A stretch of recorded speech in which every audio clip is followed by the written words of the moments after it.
তো আমি হচ্ছে গিয়ে প্রায় 2 দিন বাসায় ছিলাম না। তো বৃত্ত আসলে আমাকে ভুলে গেছে কিনা, লেটস সি, আমরা এটা চেক করি। তো বৃত্তকে আমি আগের মতন করে ছোলা নিয়ে ডাক দিব। যদিও আমার কাছে আসে তাহলে মনে করবো আমাকে মনে রাখছে, আর যদি না আসে তাহলে ব্যাড লাক, হয়তো আমাকে ভুলে যেতে পারে।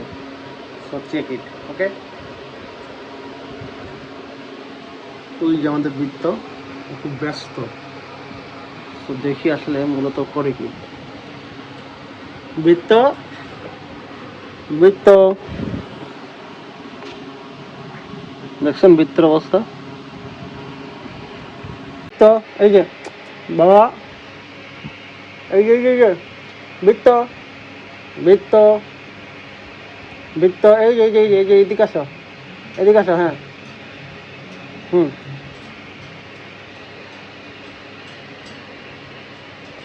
গুড। ফাইনালি দেরিতে হলেও এসছে। ও হয়তো বা একটু ব্যস্ত ছিল কাটাকাটিতে, বাট এসছে এবং হচ্ছে ওরা নিয়ে গেছে। সো এখন আমাকে ভোলে নাই।